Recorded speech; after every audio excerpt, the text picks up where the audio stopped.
నమస్కారం V3 news కు స్వాగతం. లక్ష్యం సమాజహితం. ముందుగా ప్రధానాంశాలు. కేంద్ర జలశక్తి మంత్రి గజేంద్ర సింగ్ ను కలిసిన ఏపీ మంత్రి అనిల్ నిధులు విడుదల చేయాలని కేంద్రాన్ని కోరిన మంత్రి.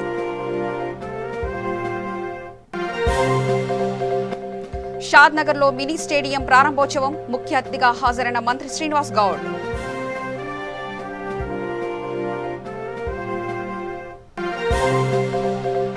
వరంగల్లో పట్టభద్రుల ఓటర్ నమోదు సన్నాహ సమావేశం. కాంగ్రెస్ బీజేపీ టీఆర్ఎస్ కు పోటీ కాదన్న మంత్రి ఎర్రబెల్లి.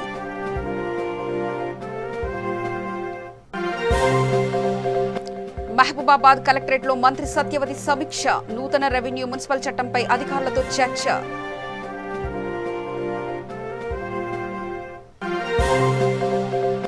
నాలాలపై అక్రమ కట్టడాలను కూల్చివేయాలన్న ఎంపీ రేవంత్ రెడ్డి. భారీ వర్షాలకు నాలాల్లో పిల్లలు కొట్టుకుపోతున్నారంటూ ఆవేదన.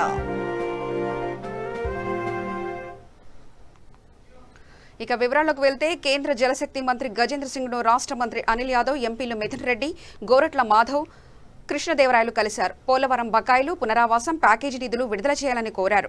పోలవరం ప్రాజెక్టు రియంబర్స్మెంట్ నిధులు త్వరితగతిన విడుదల చేయాలని కోరినట్లు రాష్ట్ర నీటిపారుదల శాఖ మంత్రి అనిల్ కుమార్ యాదవ్ అన్నారు. 2-3 రోజుల్లోనే నిధులు విడుదల చేస్తామని హామీ ఇచ్చారని, వరదల సమయంలోనూ పోలవరం ప్రాజెక్టు పనులను సీఎం జగన్ ఒక యజ్ఞంలా నిర్వహిస్తున్నారని అన్నారు. 2021 డిసెంబర్ కల్లా పోలవరం పూర్తి చేయాలని ముఖ్యమంత్రి లక్ష్యమని పేర్కొన్నారు. కృష్ణా ప్రాజెక్టుల వల్ల రాయలసీమకు జరిగే ప్రయోజనాలను వివరించారు. అపెక్స్ కౌన్సిల్ సమావేశం తేదీ త్వరలోనే నిర్ణయిస్తామని చెప్పారు.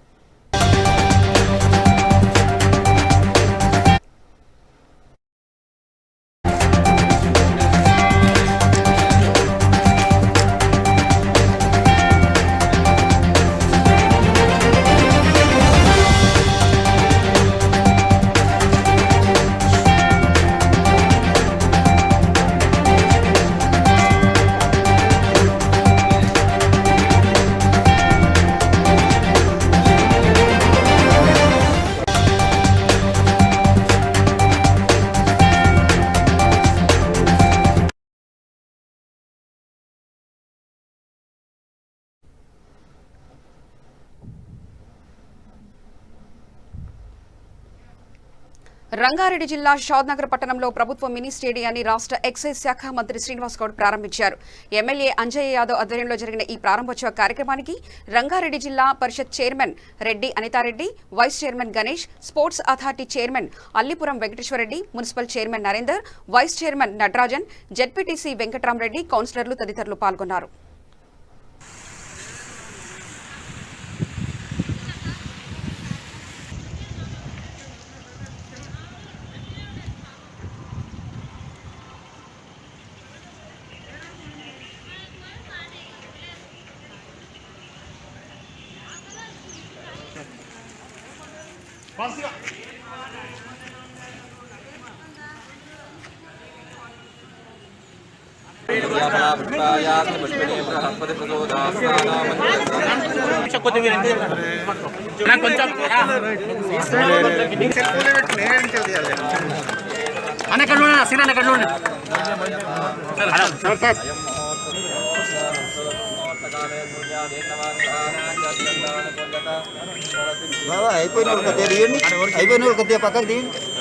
ముందర ఫోన్ తీయండి నాకు ఫోటో తీసా.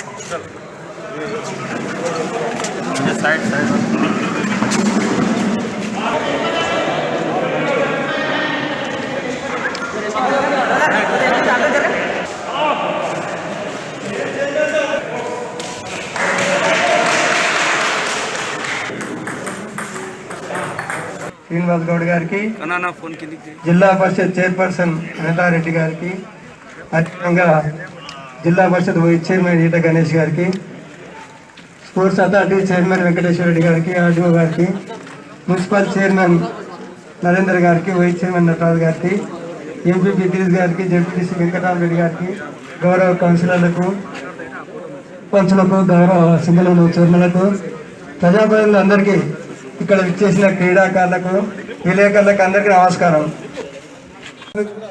క్రీడలు నేర్పుతాయి. ఈ రోజుల్లో ప్రతి క్రీడ అనేది ఉండేది. ఈ రోజుల్లో చాలా సందర్భాల్లో నేను యాన్యువల్ డే సందర్భంగా కొన్ని ప్రైవేట్ పాఠశాల కానీ గవర్నమెంట్ పాఠశాల కూడా పోయినా. కానీ ఇంత పిల్లలు రాణిస్తున్నారంటే ఆటల పోటీలు కానీ సాంస్కృతిక కార్యక్రమాలు కానీ బ్రహ్మాండంగా చేస్తున్నారు, మంచి ఆటలు ఆడుతున్నారు. కాబట్టి ఆటలు అనేది చాలా ముఖ్యం. గ్రామీణ ప్రాంతాల్లో కూడా ఇటువంటి ఉండాలి క్రీడా కొద్దిగా. అంటే ఈ రోజుల్లో స్థలాలు తక్కువైనాయి కాబట్టి ఈ క్రీడా మైదానాలు కూడా గ్రామీణ ప్రాంతాలంటే కూడా మంచిదే. ముఖ్యంగా ఏంటంటే ఇది చాలా రోజులే ఇది శంకరరావు సాక్ష్యం చేయించాడ.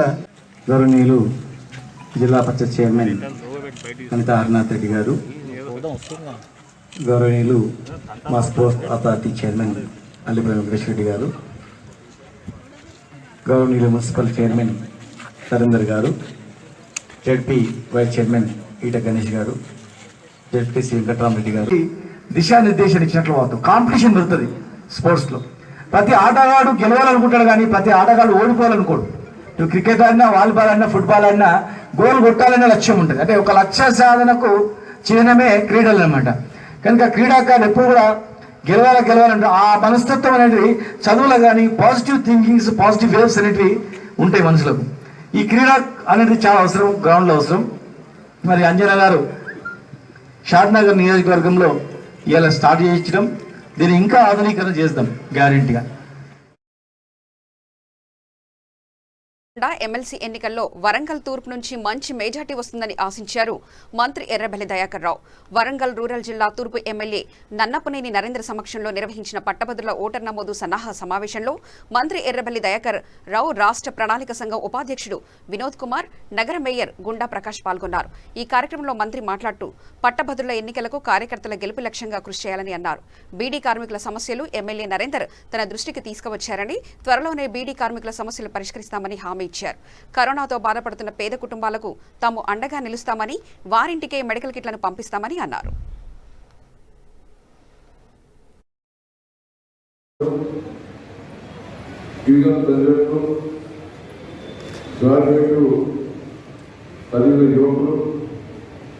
టీఆర్ఎస్ పార్టీ సీనియర్ నాయకులకు, ప్రెస్ మీడియా మిత్రులకు అందరికీ కూడా పేరున నా ఉదయపూర్వక నమస్కారం. ఈరోజు మనం అందరం కూడా రెండు మూడు సబ్జెక్టుల మీద ఈరోజు రాజకీయ యువకులతో పాటు కార్పొరేట్ లెవెల్లో ముఖ్య కార్యకర్తలు పిలవడం జరిగింది. ఒక మూడు సబ్జెక్ట్. ఒకటి, కరోనా విషయంలో మనం ఏం చేస్తున్నాం, కరోనా విషయంలో ఏ రూపంగా ముందుకు పోతున్నది ప్రభుత్వం, మీరేం చేస్తున్నారు, ఎల్ఆర్ఎస్ మీద మున్సిపాలిటీ బిల్లులో ఏం జరిగిందనేది ఒకసారి డిస్కషన్. అదే తీరుగా రాజకీయ ఎన్నికల్లో కూడా ఏ రూపంగా ఎన్నుకోవాలి, ఏ రూపంలో సభ్యత్వం చేయాలనేది ఒకటి. మూడవది, మొన్న వరదలు వచ్చి టౌన్లో మనం కొంత దెబ్బతినని, వ్యాఖ్యలు దెబ్బతినే రోజు ఆ డివిజన్ వైజ్గా ఒక ప్రణాళిక ఆల్రెడీ నరేందర్ గారు వాళ్ళ దృష్టికి తీసుకొచ్చారు. వాటిని కూడా మేము ముందు పెట్టాలనే ఉద్దేశం. నేను మిమ్మల్ని అందరినీ కూడా కోరేది ఒకటే, కాంగ్రెస్ పార్టీ మనకు పెద్ద పోటీ కాదు, బీజేపీ మనం ఒకసారి ఆలోచించండి. ఇప్పుడు కాంగ్రెస్ పార్టీ నాయకులు వచ్చి ఇక్కడ మీకు ధర్నాలు చేస్తారు. 2 ఏళ్ల వంటి 2 ఏళ్ళ సంవత్సరం కాదు, 21 నెలల నుంచి ఎక్కడ తెలియదు పక్కాలన్నారు. ఆ జిల్లా పరిషత్ ఎన్నికల్లో, కోఆపరేటివ్ ఎన్నికల్లో పెట్టుల నడిచిన జనం మళ్ళీ ఇవ్వడం, భూపంపిల్లలు ఆడపెట్టులో అనేది ఇవ్వడం, ఏడలో లేదు. మళ్ళీ ఇది కార్పొరేషన్ ఎలక్షన్లా ఇక్కడ ఏమైనా ఆశ చూపెట్టుకోవాలని వీడికి వచ్చాడు. ఈడ పెట్టులో అంటే మళ్ళీ ఎక్కడ పోతుందో తెలియదు. నేను మిమ్మల్ని అందరికీ కోరుతున్నా, బీజేపీ పార్టీ దానికి పెద్ద ఉనికి లేదు. ఏదో ఢిల్లీలో చైనా ఇంట్లో, పాకిస్తాన్ ఇంట్లో తీసుకొచ్చి గెలుస్తారు తప్ప వాళ్ళు ఇక్కడ చేసింది ఒకే వ్యక్తి కూడా ఏదో కూడా ఈ సందర్భంగా మేము తెలియజేస్తున్నాం. కార్యకర్తలు పటిష్టంగా పనిచేస్తే మీకు మంచి నాయకులు నరేంద్ర గారు. నేను ఎందుకంటున్నా అంటే ఏ పని ఒక్క చెప్పినా సక్సెస్ఫుల్గా చేస్తాను. నేను ఫస్ట్ మంత్రి అయినా కూడా. ముఖ్యమంత్రి కె చంద్రశేఖరరావు ఇటీవల జరిగిన అసెంబ్లీ సమావేశంలో తీసుకొచ్చిన నూతన రెవెన్యూ, మున్సిపల్ చట్టంతో పాటు ఎల్ఆర్ఎస్కు అవకాశం, అసైన్డ్ భూముల క్రమబద్దీకరణ తదితర అంశాలపై గిరిజనాభివృద్ధి శాఖ మంత్రి సత్యవతి రాథోడ్ మహబూబాబాద్ కలెక్టర్ కార్యాలయంలో సమీక్షించారు. ప్రత్యేకించి జీవో 58-59 అమలు పొడిగింపు, టీఎస్బీ పాస్ ప్రజలకు చేరవేరేందుకు తీసుకుంటున్న చర్యలపై చర్చించారు. అలాగే రైతు వేదికల నిర్మాణం వేగవంతం చేయడం, రైతు కల్లాలు త్వరగా గుర్తించి ఏర్పాటు చేయడం, కోవిడ్ వ్యాప్తిని సమర్థవంతంగా నిరోధించడం, సకాలంలో మంచి వైద్యం అందించడం, ఇతర జిల్లా సంక్షేమ అభివృద్ధి కార్యక్రమాలపై కూడా మంత్రి సమీక్ష నిర్వహించారు. ఈ సమావేశంలో MP Kavitha, ZP chairperson Angothu Bindu, MLA Shankar Naik, municipal chairman Rammohan Reddy, collector Gautam, municipal commissioner Indrasena Reddy, Covid జిల్లా నోడల్ అధికారి డాక్టర్ సతీష్ రాథోడ్ తదితరులు పాల్గొన్నారు. ఈ మాన్కోట్లో ప్రభుత్వ భూములన్నీ అన్యాకత అవుతున్నాయని చెప్పేసి ఒక 2-3 జేసీలతో సర్వే చేయించి చాలా హద్దులు పాడితే ఓ మోస్తారు. ప్రభుత్వ భూమి ఇప్పుడు ఏదైనా కట్టాలంటే వెతుక్కోవాల్సిన పరిస్థితి. మీరు మన గవర్నమెంట్ హాస్పిటల్ కట్టాలంటే మీరు మంత్రి గారు ఎమ్మెల్యే మనం అక్కడికన్నీ చెప్తా ఉన్నాం. అంటే ఈ మాన్కోట ప్రతి ఒక్క ఇల్లు ఉన్న నిర్మాణం కూడా ప్రభుత్వ భూమిలోనే ఉన్నాయి అన్ని కూడా. కానీ రానున్న రోజుల్లో కూడా ప్రభుత్వ భూమిని కాపాడాలి విధంగా మీరు ఏ విధంగా ప్రతి చోట గవర్నమెంట్ ల్యాండ్ బోర్డులు పెట్టండి. మాకు కూడా ఎందుకంటే కొత్త జిల్లా ఏర్పడింది ముఖ్యమంత్రి కేసీఆర్ గారి యొక్క ఆశీస్సుతో. జిల్లా మంత్రి సత్యవతి గారు వాళ్ళు ఇక్కడే స్థానికులు కాబట్టి ఎమ్మెల్యే గారు, మేము, కేటీఆర్ గారి యొక్క సహాయ సహకారంతో రేపు జిల్లా ముందంచెలో ఉండడానికి పూర్తి స్థాయిగా ఇంతకుముందు ఏదైతే మార్కెట్ అనేది చాలా సంతోషం. ఎందుకంటే అక్కడ మార్కెట్ ఉంటే రోడ్ల మీద ఎవరి కూరగాయలు దాదాపు మా ట్రైబల్స్ ఎక్కువ మంది చుట్టుపక్కల వాళ్ళందరూ రోడ్ల మీద కూరగాయలు అమ్ముకుంటుంటారు. ఎవరు రోడ్లు లేకుండా మంచి హ్యాపీగా ఆ మార్కెట్లో వేసుకుంటే ఏ ఇబ్బందులు. ఇటువంటి అభివృద్ధి కార్యక్రమాలు చేయడానికి మేము సాయశక్తులు చేస్తారంటే మా అదృష్టం కూడా మంచి యంత్రాంగం ఉంది. మన దగ్గర అఫీషియల్స్ కూడా చాలా మంచిగా ఉంది. దాంతోపాటు మొన్ననే ఏదైతే లైబ్రరీ బిల్డింగ్ ఉంది నోటీస్ చేస్తుంది కేటీఆర్ గారితో ఇటు సింగరేణి సీఎం గారితో మాట ఇమీడియట్ గా కేటీఆర్ గారు ఎటువంటి డబ్బులు ఎవరు ఇవ్వాల్సిన 4 మన లైబ్రరీ బిల్డింగ్ మంజూరు చేయలేదు. ఇటువంటి ప్రతి ఒక్క కార్యక్రమం చేసే బాధ్యత మేము తీసుకుంటాం. ఏదున్నా ఈ ప్రజలలో దగ్గర ఇక్కడ కనెక్షన్ తగ్గించాలి. ముఖ్యమంత్రి గారు ప్రత్యేకంగా రెవెన్యూ వాళ్ళ మీద కోపం తెచ్చుకున్న ఇద్దరు ఒకటే కేసీఆర్ టార్గెట్ రైతులకు ఇబ్బంది కలగద్దు, ప్రజలకు ఇబ్బంది కలగద్దు, కరప్షన్ అనేది ఉండొద్దు అనేది డే బై డే ప్రతి ఒక్కటి చేసే కార్యక్రమం ముఖ్యమంత్రి గారు ఒకటే. దయచేసి మీరు పూర్తి స్థాయిగా సహకరించండి. మహబూబాద్ ఉన్న ప్రతి ఒక్క దానికి ఎల్ఆర్ఎస్ విషయంలో కూడా పూర్తిగా ఎక్స్ప్లెయిన్ చేయాలని చెప్పేసి మీ అందరికీ మనసుకు తెలియవస్తూ రైతు వేదికలు మరియు కళ్యాణ విషయంలో కూడా మీరు మాట్లాడతారు. దసరా కల్లా అన్ని పూర్తి చేయాలి మన జిల్లాలో. నాట్ ఓన్లీ మహబూబాద్ లో, మన జిల్లాలో 16 మండలాల్లో ఎన్నైతే కళ్యాణాలు కావచ్చు లేకపోతే రైతు వేదిక. ఎందుకంటే భారతదేశంలోనే ఏ ముఖ్యమంత్రి కూడా ఈ కళ్యాణం కట్టే కార్యక్రమం కావచ్చు లేకపోతే ఈ రైతు వేదిక ఎక్కడ లేదు.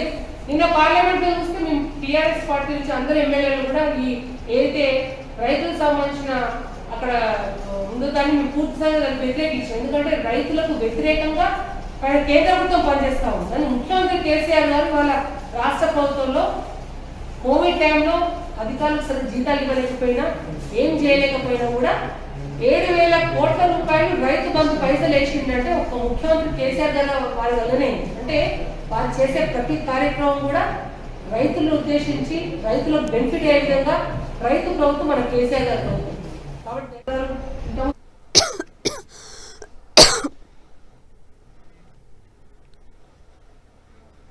ఎల్బీ నగర్లోని రెడ్డినగర్ కాలనీలో నాలా ప్రాంతంలో టీఆర్ఎస్ ఎమ్మెల్యే సుధిరెడ్డి అనుచరులు కబ్జా చేసి నిర్మాణాలు చేపట్టారు. ఆ నిర్మాణాలను కూల్చేయండి అని కాంగ్రెస్ ఎంపీ రేవంత్ రెడ్డి పార్టీ కార్యకర్తలకు పిలుపునిచ్చారు. ఈ విషయంలో ఏమి జరిగినా తాను చూసుకుంటానన్నారు. హైదరాబాద్లో కురుస్తున్న భారీ వర్షాలకు ప్రజలు తీవ్ర ఇబ్బందులు పడుతున్నారని, నాలాల వద్ద సరైన నిర్వహణ లేక అందులో పిల్లలు కొట్టుకుపోతున్నారని ఆయన ఆవేదన వ్యక్తం చేశారు. మల్కాజ్గిరి లోక్సభ నియోజకవర్గంలోని కాలనీలు మునిగిపోతున్నా ప్రభుత్వం నుంచి సరైన సహాయం అందట్లేదని ఆరోపించారు. ఈ కాలనీలో మంత్రి కేటీఆర్ తక్షణమే పర్యటించాలని డిమాండ్ చేశారు. ఎమ్మెల్యేలు, కార్పొరేటర్లు ప్రజలకు అందుబాటులో ఉండట్లేదన్నారు. కాంగ్రెస్ డివిజన్ అధ్యక్షులు, కార్యకర్తలు క్షేత్రస్థాయిలో ప్రజలకు అందుబాటులో ఉంటూ అవసరమైన అన్ని సహాయ సహకారాలు అందించాలని ఆయన సూచించారు. మన పార్లమెంట్ నియోజకవర్గ పరిధిలో వర్షాలు కురవడం, ప్రభుత్వ నిర్లక్ష్యం వల్ల, నాలాల మీద సరైన మెయింటెనెన్స్ లేకపోవడం వల్ల ఈరోజు పిల్లలు కొట్టుకుపోతున్నా, కాలనీలు మునిగిపోతున్నా ప్రభుత్వం వైపు నుంచి ప్రజలకు ఎలాంటి సహకారం అందించడం లేదు. ఇది దుర్మార్గమైన చర్య. కేటీఆర్ గారు తక్షణమే ఈ కాలనీలన్నిటిని కూడా పర్యటించాలి. ఎమ్మెల్యేలు అదేవిధంగా కార్పొరేటర్లు అందరూ కూడా ప్రజలకు అందుబాటులో ఉండకుండా ముఖం తప్పించేసి ఇళ్లలో దాచుకున్నారు. కాబట్టి మిత్రులారా, కాంగ్రెస్ పార్టీ నూతన డివిజన్ అధ్యక్షులు కానీ, ప్రధానంగా మల్కాజ్గిరి శాసనసభ, ఎల్బీ నగర్ శాసనసభ నియోజకవర్గ పరిధిలో కాంగ్రెస్ పార్టీ క్రియాశీలకమైన కార్యకర్తలు, డివిజన్ అధ్యక్షులు, అదేవిధంగా జిల్లా స్థాయిలో బాధ్యత ఉన్న వాళ్ళందరూ కూడా క్షేత్రస్థాయిలో ప్రజల దగ్గరికి వెళ్ళండి, ప్రజలకు అందుబాటులో ఉండండి, అవసరమైన అన్ని సహాయక చర్యలు చేపట్టండి. నేను అధికారులతో మాట్లాడడానికి ప్రయత్నం చేస్తున్నా, అధికారులు కూడా ముఖం చాటేస్తున్నారు, ఫోన్లు ఎత్తకుండా తప్పించుకో తిరిగే ప్రయత్నం చేస్తున్నారు. కాబట్టి ఇప్పుడు ప్రజలు కష్టాలలో ఉన్నారు మన నియోజకవర్గంలో. తక్షణమే మీరు అందరూ వాళ్ళ దగ్గరికి వెళ్ళి వాళ్ళని కలిసి అక్కడ ఎక్కడెక్కడైతే ప్రధానంగా ఎల్బీ నగర్లో ఆ రెడ్డి కాలనీ దగ్గర గత 2-3 సార్లు పర్యటించి టీఆర్ఎస్ శాసనసభ్యుడు సుధీర్ రెడ్డి గారు అనుచరులు ఏదైతే కబ్జా చేసిండ్రో, ఆ నాలాన్ని ఏదైతే ఎంక్రోచ్ అయిందో దాన్ని తక్షణమే జేసీబీ మిషన్లు తీసుకొచ్చి కూలగొట్టాల్సిందిగా కాంగ్రెస్ పార్టీ కార్యకర్తలకు, అదేవిధంగా కాలనీ సంఘాలకు నేను విజ్ఞప్తి చేస్తున్నా. ఏం జరిగినా నేను చూస్తాను. ఈరోజు అక్కడ ప్రారంభించిన బ్రిడ్జ్ కూడా మొత్తం కొట్టుకుపోయింది. సహాయక చర్యలు అందించే ప్రభుత్వ అధికారులు ఎవరు కూడా అక్కడికి రావడం లేదు. కాబట్టి ఇప్పుడు ఈ కష్టకాలంలో ప్రజలకు అండగా ఉండాల్సిన బాధ్యత కాంగ్రెస్ పార్టీ నాయకుల మీద ఉన్నది. తక్షణమే క్షేత్రస్థాయికి వెళ్లి ప్రజలకు అందుబాటులో ఉండి కష్టాలలో ఉన్న ప్రజలను ఆదుకొని అక్కడ ఎలాంటి సహాయక చర్యలైనా, ఎలాంటి విపత్కర పరిస్థితులైనా ఎదుర్కోవడానికి కాంగ్రెస్ పార్టీ కార్యకర్తలు సిద్ధంగా ఉండండి. అవసరమైతే నేను పార్లమెంట్ వదులుకొని ఇమ్మీడియట్ గా ఢిల్లీ నుంచి హైదరాబాద్ కు నియోజకవర్గంలో పర్యటనలకు నేను వస్తా. ఎవరు అధైర్యపడకండి. తక్షణమే ప్రజలకు సహాయం అందించాల్సిందిగా కాంగ్రెస్ పార్టీ కార్యకర్తలకు, నాయకులకు విజ్ఞప్తి చేస్తున్నాను. తిరుమలలో అన్యమతస్థులు డిక్లరేషన్ ఇవ్వాల్సిన అవసరం లేదని తాను అనలేదని టీడీటీ చైర్మన్ వైవి సుబ్బారెడ్డి స్పష్టం చేశారు. అయితే కొన్ని మీడియా ఛానళ్లు, పత్రికలు తన వ్యాఖ్యలపై వివాదం చేస్తున్నాయని ఎల్లో మీడియా తీరును విమర్శించారు. తిరుమల శ్రీవారిని దర్శించుకునేందుకు ప్రపంచవ్యాప్తంగా రోజు వివిధ మతాలకు చెందిన వేలాది మంది భక్తులు వస్తారని, వారందరినీ డిక్లరేషన్ తప్పనిసరిగా ఇవ్వాల్సిందేనని అడగలేం కదా అని మాత్రమే తాను మాట్లాడానని స్పష్టం చేశారు. గతంలో కాంగ్రెస్ పార్టీ అధినేత్రి సోనియా గాంధీ, దివంగత సీఎం వైఎస్ రాజశేఖర రెడ్డి స్వామివారిని దర్శనానికి వచ్చినప్పుడు డిక్లరేషన్ ఇవ్వలేదని మాత్రమే తాను చెప్పానన్నారు. అందువల్లే ముఖ్యమంత్రి వైఎస్ జగన్మోహన్ రెడ్డి డిక్లరేషన్ ఇవ్వాల్సిన అవసరం లేదని మాత్రమే చెప్పానని పేర్కొన్నారు. అంతే తప్ప తనకు వేరే ఉద్దేశం లేదని, డిక్లరేషన్ తీసేయాలని అనలేదని వివరణ ఇచ్చారు. తన వ్యాఖ్యలను వ్యక్తీకరించి బురద జల్లాలని చూస్తున్న ప్రతిపక్ష వైఖరిపై ఆగ్రహం వ్యక్తం చేసిన వైవి సుబ్బారెడ్డి తిరుమలలో టీడీటీ డిక్లరేషన్ వివాదంపై క్లారిటీ ఇచ్చారు. స్వామివారి సాలకట్ల బ్రహ్మోత్సవాలు ఈరోజు ధ్వజారోహణతోటి అఖిలాండ కోటి బ్రహ్మాండ నాయకుడు కనగల దైవం మన శ్రీ తిరుమల తిరుపతి దేవస్థానం వెంకటేశ్వర స్వామి బ్రహ్మోత్సవాలు ఈరోజు ధ్వజారోహణతోటి ప్రారంభించుకోవడం జరిగింది. అత్యంత వైభవంగా ఈ కార్యక్రమం జరిపించడం జరిగింది. సాంప్రదాయం ప్రకారం, ఆగమ శాస్త్రాల ప్రకారం. ఓన్లీ మనం మిస్ అవుతుంది ఏంటంటే భక్తులకి ఈ కార్యక్రమాన్ని పార్టిసిపేట్ లేకుండా ఏకాంతంగా బ్రహ్మోత్సవాలు నిర్వహించడం అనేది ఏ పరిస్థితుల వల్ల జరిగాయో మీకు అందరికీ కూడా తెలుసు.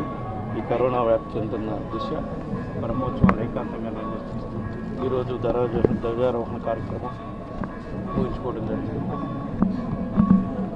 ఇక్కడ ఒక చిన్న విషయం ఒకటి నేను క్లారిఫై చేస్తాను. నిన్న ప్రెస్ మీట్లో బ్రహ్మోత్సవాల సందర్భంగా ఏర్పాటు చేసిన ప్రెస్ మీట్ కార్యక్రమంలో ముఖ్యమంత్రి జగన్మోహన్ రెడ్డి గారు 23వ తారీఖు స్వామివారికి పట్టు వస్త్రాలు తీసుకొని రావడం జరుగుతుంది అని చెప్పి నేను చెప్పడం జరిగింది. ఆ ప్రెస్ మీట్ సందర్భంగా నేను అన్యమతస్థులు తిరుమలకు వస్తే డిక్లరేషన్ ఇవ్వాల్సిన పని లేదు అని కొన్ని పత్రికల్లో రాయటం జరిగింది.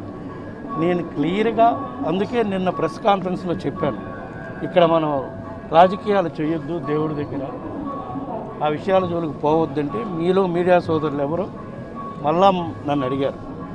ప్రతిపక్ష నాయకుడు ఆ విధంగా కామెంట్ చేసినప్పుడు మీరు మాట్లాడాల్సిన అవసరం ఉంటుంది. నేను చెప్పడం జరిగింది ఏమని, లోగడ కూడా సోనియా గాంధీ గారు కానీ, ముఖ్యమంత్రిగా ఉన్నప్పుడు కీర్తిశేషులు రాజశేఖర రెడ్డి గారు కానీ ఎన్నోసార్లు తిరుమలకు రావడం జరిగింది ముఖ్యమంత్రిగా. ఎప్పుడు వాళ్ళు డిక్లరేషన్ మీద సంతకాలు పెట్టలేదు. అదేవిధంగా ముఖ్యమంత్రిగా జగన్మోహన్ రెడ్డి గారు సోమవారికి పట్టు వస్త్రాలు తీసుకొస్తున్నారు కాబట్టి ఆయన కూడా డిక్లరేషన్ మీద సంతకాలు పెట్టవలసిన పని లేదు అని అన్నమాట నిజం. అంతవరకు మిగతా అన్యమతస్తులు వస్తే డిక్లరేషన్ ఇవ్వాల్సిన పని లేదని నేను అనలేదు. దీన్ని దయచేసి వక్రీకరించకుండా యథాస్థితిగా ప్రకటించాలని చెప్పి నేను మరీ కోరుకుంటున్నాను. ఎందుకంటే తిరుమల తిరుపతి దేవస్థానం మీద విశ్వాసం, భక్తితో, నమ్మకంతో ప్రపంచవ్యాప్తంగా వేలాది మంది భక్తులు దర్శనానికి వస్తుంటారు. సుమారుగా మామూలు రోజుల్లో అయితే 80,000, అదే శనివారాలు ఆదివారాలు అయితే 1,00,000 మంది కూడా దర్శనాలకి, సర్వదర్శనాలకు వచ్చే విధంగా ఉంటాయి. నిన్న నేను అన్న మా సందర్భం కూడా, అందులో కొందరు వేరే మతాలకు సంబంధించిన వాళ్ళు కూడా సోమవారం సర్వదర్శనానికి వచ్చి దర్శనం చేసుకొని పోతుండొచ్చు. వాళ్ళందరినీ మనం అడుగుతున్నామా? ఈ సందర్భంగా మాత్రమే నేను అనటం జరిగింది. దాన్ని వేరే విధంగా వక్రీకరించి కొన్ని పత్రికలు, కొన్ని ఛానల్స్లో చూపిస్తున్నారు. ఇది తప్పు. దేవుడి సమక్షంలో నేనేం మాట్లాడినా దానికి కట్టుబడి ఉంటా. ఎక్కడా పొరపాటు నేను మాట్లాడలేదు. ఇదే నేను మళ్ళా పునరుద్ఘాటిస్తున్నాను. ఎందుకంటే నేను ముందే చెప్పాను, రాజకీయాల గురించి మాట్లాడటం బాగుండదు అని చెప్పి. ఏపీ మంత్రి కొడాలి నానిపై సాధు పరిషత్ ఆగ్రహం వ్యక్తం చేసింది. తిరుమల శ్రీవారిని దర్శించడంపై రగడ కొనసాగుతున్న తరుణంలో తిరుమలకు వచ్చే అన్యమతస్తుల డిక్లరేషన్ అంశంపై వివాదాస్పద వ్యాఖ్యలు చేయడాన్ని ఏపీ సాధు పరిషత్ అధ్యక్షుడు శ్రీనివాసానంద సరస్వతి ఆగ్రహం వ్యక్తం చేశారు. హిందూ సాంప్రదాయాన్ని భ్రష్టు పట్టించేలా వ్యవహరిస్తున్నారని ఆందోళన వ్యక్తం చేశారు. దేవాలయాలపై దాడులు జరుగుతున్న తరుణంలో బాధ్యతారహితంగా వ్యవహరించడంపై అసహనం వ్యక్తం చేశారు. అంతర్వేది అంశంలోనూ మంత్రి చేసిన వ్యాఖ్యలు సరికాదని చెప్పారు. వెంటనే మంత్రి చేసిన వ్యాఖ్యల్ని వెనక్కి తీసుకోవాలని ఆయన డిమాండ్ చేశారు. శ్రీరామ్ జయ రామ్ జయ జయ రామ్, శ్రీరామ్ జయ రామ్ జయ జయ రామ్.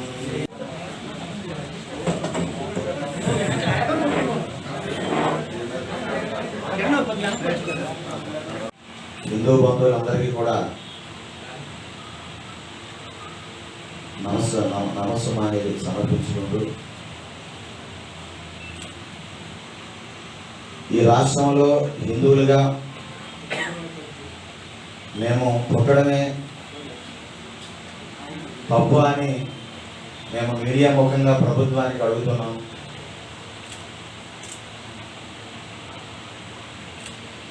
సర్వే జన సుఖినో భవంతు అని కోరుకునే మా హిందువులకు ఏమిటి దుస్థితి రాష్ట్రంలో? ప్రతి హిందువులు కూడా ఇళ్లలో దీపాలు పెట్టుకొని ఆర్తనాదాలతో, బాధాతప్త హృదయాలతో విలపిస్తూ ఉంటే, ఒక ప్రభుత్వాన్ని నడిపించేటువంటి ఒక గౌరవ మంత్రి చట్టాన్ని, ధర్మాన్ని, న్యాయాన్ని గౌరవిస్తానని ప్రమాణం చేసినటువంటి కొడాలి నాని గారు ఎంత ఘోరముగా మమ్మల్ని కించపరుస్తూ, ఒక మంత్రిగా మేమేం తప్పు చేసాం,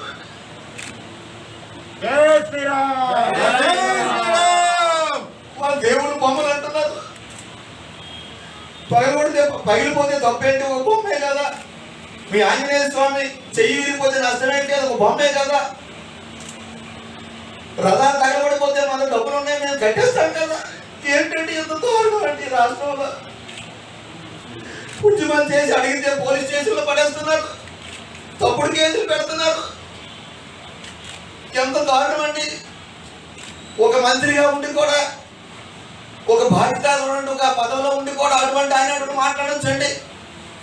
ఇన్ని కోట్ల మంది హిందువుల మనోభావాలు ఎంత బాధపడతాయని కూడా కనీసం ఇంకింది ఏమో లేదండి. రథం ఏమో ₹1 మీద డబ్బులు ఉన్నాయని కట్టేస్తారా? తగలబడిపోతే డబ్బులు లేవో కడతామంటారా?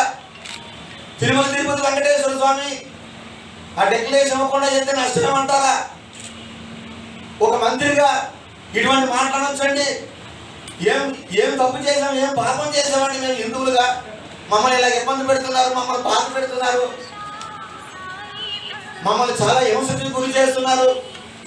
మా దేవాలయాలు ఒక పక్క రోజుకు ఒక విగ్రహం, రోజుకు ఒక దేవాలయం మొక్కలు చేస్తూ ఉంటే ఈ పోలీసులు కనీసం పట్టుకొని శిక్షించలేరా? ఒక్కరైనా పట్టుకోలేరా? అది కూడా చేత కాదా ఈ ప్రభుత్వానికి? పోలీసులు కూడా చేత కాదండి. ఎంత దారుణం అండి!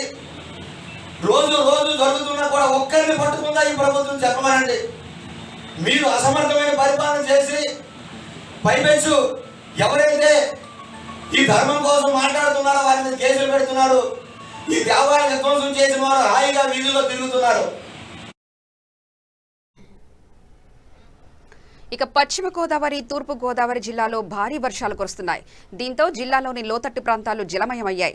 ఎడతెరపి లేకుండా కురుస్తున్న వర్షాలతో అన్నదాతలతో ఆనందం మొదలు కాగా లోతట్టు ప్రాంతాలలో సమస్యలు పరిష్కరించాలని ప్రజలు కోరుతున్నారు.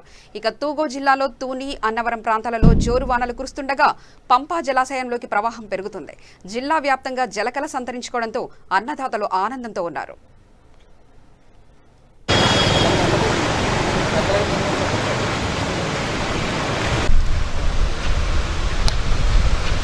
అది మన వాటర్ పెట్టిన వచ్చిందా రాలేదేనా? నాకు ఇది వచ్చి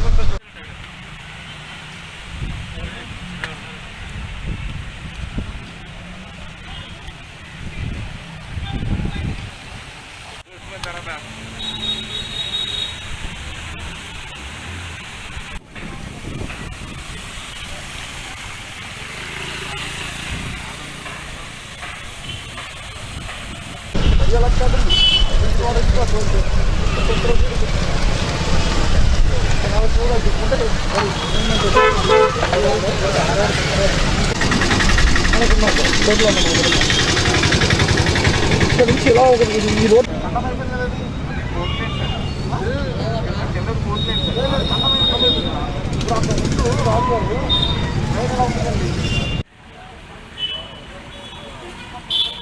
యాక్చువల్లీ ఎన్ని తింటారా మేనేజర్ ఎందుకు ఫోన్ చేశారు?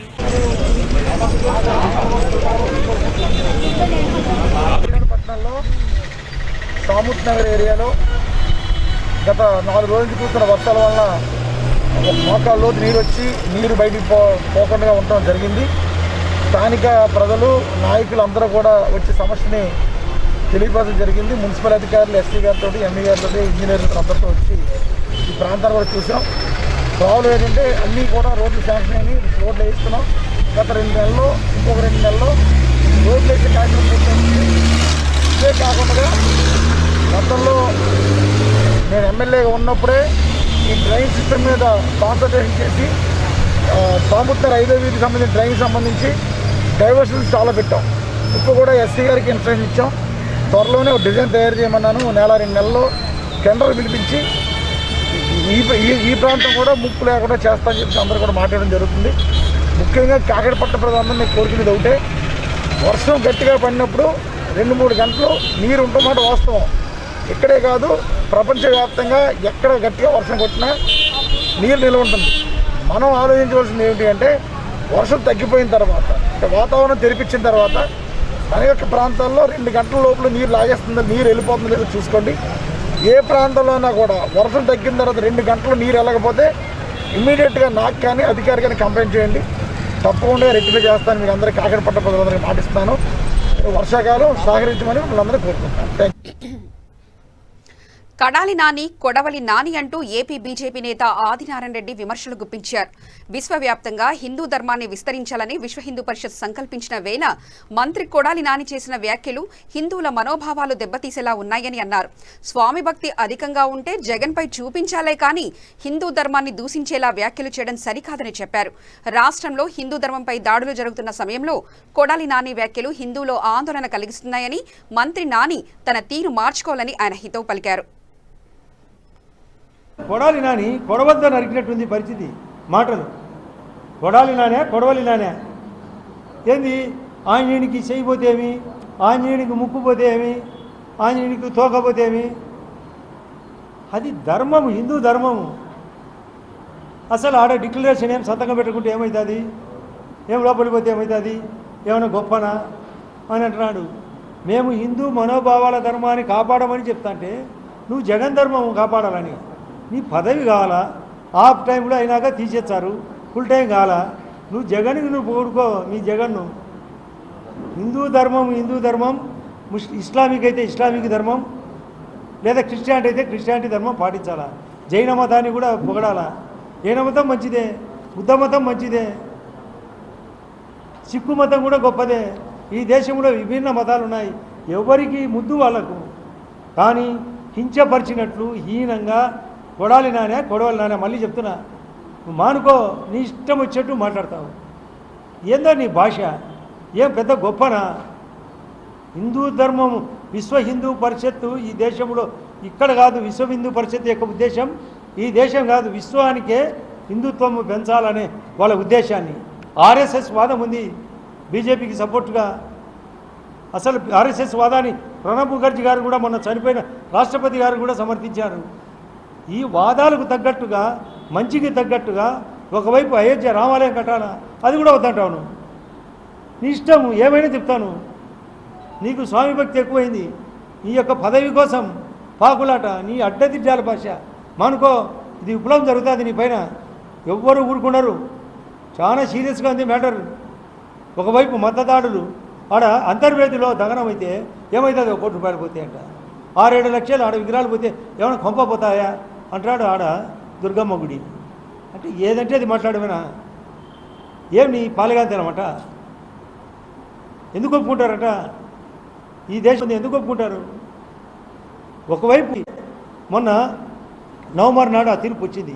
మొన్న ఆగస్టు 5 నాడు స్వయంగా ప్రధానమంత్రి గారు ఎందుకు తావు ఆంజనేయుడు ఎందుకంటావు, శివుడు ఎందుకంటావు, పరమేశ్వరుడు ఎందుకంటావు, ఏమైనా అంటావు. నీకు ఒక్కడే దేవుడు, జగన్ దేవుడు. నీకు ఒకటే ఆశ, నీ పదవి. ఇది మానుకో. ఈ స్థానికంగా గండికోట మునకవాసులు ఇప్పుడే కొందరు ముఖ్యులను, మాట్లాడగలిగిన బాధితులను మేము స్వయంగా పోయినాం. అక్కడ పరిస్థితులు బట్టి అన్ని క్షుణ్ణంగా పరిశోధన తర్వాత వాళ్ళని రమ్మన్నా, వాళ్ళతో డిస్కస్ చేసినాం. కలెక్టర్ గారు, జాయింట్ గారు కలెక్టర్ గారి సమక్షంలో చెప్పినాం. కార్పొరేట్లకు అండగా నిలబడేందుకు దేశంలోని రైతుల ప్రయోజనాలు ఫలంగా పెట్టి పార్లమెంట్లో రాజ్యాంగ విరుద్ధంగా ప్రభుత్వ బిల్లును ఆమోదించుకుందని పొన్నమన్నారు. గాంధీభవన్లో మీడియా సమావేశంలో పొన్నం మాట్లాడుతూ 12 రాజకీయ పార్టీలు వ్యతిరేకిస్తున్నా ప్రభుత్వం బిల్లులు ఆమోదింపజేయడం రాజ్యాంగ విరుద్ధమని పేర్కొన్నారు. రైతులకు నిజంగా మేలు చేయాలని ఉంటే భూములు పరీక్షలు చేయాలని, నాణ్యమైన విత్తనాలు అందజేయాలని, ఎరువుల ధరలు తగ్గించాలని తెలిపారు.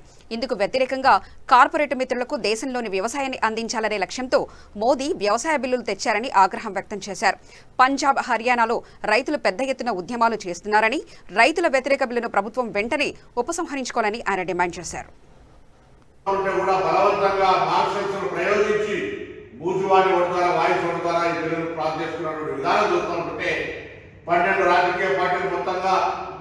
డిప్యూటీ చైర్మన్ పైన అవిశ్వాస తీర్మానం పెట్టే కానీ లేదంటే నిన్న రాజ్యసభలో జరిగిన వ్యవహారం ఏ విధంగా నిరంకుశంగా జరిగిందో ఆలోచన చేయాల్సిన అవసరం ఉందని కోరుతా ఉన్నాం.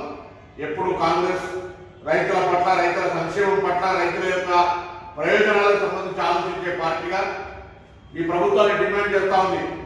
నిజంగా మీరు రైతులకు సంబంధించినటువంటి ఆలోచన చేయదలుచుకుంటే ప్రధానమంత్రి గారు పార్లమెంట్లో ప్రసంగించిన విధంగా భూసార పరీక్షలు చేయడమో, నూతన పరిశోధనల ద్వారా అధిక దిగుబడి వచ్చే విత్తనాలను తేవడమో, లేదా ఎరువులకు సంబంధించిన ధరలు తగ్గించి రైతాంగానికి మరి ఎరువులను అందించే విషయంలో కావచ్చు, లేదా మార్కెటింగ్ సౌకర్యం చేసేటువంటి మార్కెటింగ్ వ్యవస్థలు ఏర్పాటు చేసేటువంటి పరిస్థితి కావచ్చు, లేదా అనేక రకంగా రైతాంగానికి న్యాయం చేయగలిగేటువంటి అవకాశం ఉంటే అవన్నీ పక్కన పెట్టి ఇలా సన్నకారు, చిన్నకారు రైతులతో పాటుగా మొత్తం మందిని నడ్డి విరిచే విధంగా మేమేదో మొత్తంగా లాభం చేయబోతున్నాం అనేటువంటి ఆర్భాటమైన ప్రకటనలు చేస్తూ ఇప్పటికే అన్ని వ్యవస్థలు ఏ విధంగా తప్పకుండా రాబోయే కాలం కాంగ్రెస్ పార్టీనే మళ్ళీ పునఃసంస్కరించడంతో పాటుగా రైతాంగ సంక్షేమానికి సంబంధించిన నిర్ణయాలు తీసుకుంటాం. ఏ బిల్లు అయితే మరణశాస్త్రం అవుతుందో రేపొద్దున ఆ రైతాంగానికి మళ్ళీ ఉపశమనం కలిగే విధంగా కాంగ్రెస్ చర్యలుంటాయి. దయచేసి దేశంలో ఉన్న ముఖ్యంగా తెలంగాణ రాష్ట్రంలో రైతులు ఆలోచన చేయండి. భారతీయ జనతా పార్టీ అంటేనే కాషాయ రంగంలో ఉన్నటువంటి కార్పొరేట్ వ్యవస్థ. లేనట్టయితే దేశంలో ఏ రాజకీయ పార్టీకి లేనని చందాలు, ఏ ప్రజలు చందాలు ఇస్తే 1000 కోట్ల రూపాయలు చందాలు తయారని అడుగుతామని ఇవాళ దేశంలో ప్రతి నిర్ణయం బీజేపీ తీసుకున్న గత 6 సంవత్సరాలు తీసుకున్న ప్రతి నిర్ణయం కార్పొరేట్ వ్యవస్థలకు లాభం కలిగించే విధంగా ఉంది తప్ప దేశంలో సామాన్యులకు, నిరుద్యోగులకు, రైతులకు, కార్మికులకు, చిన్న పరిశ్రమల వారికి ఎవరికైనా లాభం జరిగే ఏ ఒక్క నిర్ణయమైనా ఉందని అడుగుతా ఉన్నాం. ఏ సమాచారం అడిగినా ఈ ప్రభుత్వంలో మా దగ్గర సమాచారం లేదని చెప్పడం తప్ప ఎక్కడ కూడా ప్రభుత్వం ప్రజల కొరకు తీసుకున్నటువంటి సానుకూల నిర్ణయాలు లేవు. ఎంతసేపు 370 ఆర్టికల్ ద్వారానో లేదా మరి త్రిపుల్ తలాక్ కారణం. ప్రధానాంశాలు మరోసారి చూద్దాం. కేంద్ర జలశక్తి మంత్రి గజేంద్ర సింగ్ ను కలిసిన ఏపీ మంత్రి అనిల్, నిధులు విడుదల చేయాలని కేంద్రాన్ని కోరిన మంత్రి. షాద్ నగర్ లో మినీ స్టేడియం ప్రారంభోత్సవం, ముఖ్య అతిథిగా హాజరైన మంత్రి శ్రీనివాస్ గౌడ్.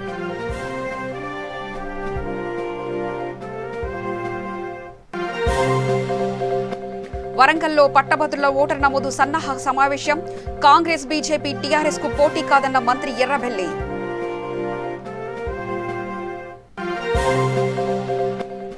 మహబూబాబాద్ కలెక్టరేట్ లో మంత్రి సత్యవతి సమీక్ష, నూతన రెవెన్యూ మున్సిపల్ చట్టంపై అధికారులతో చర్చ.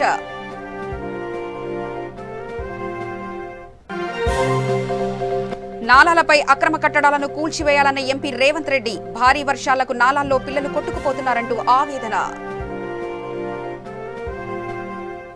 సమగ్ర సమాచార శ్రవంతికై చూస్తూనే ఉండండి V3 న్యూస్, లక్ష్యం సమాజహితం.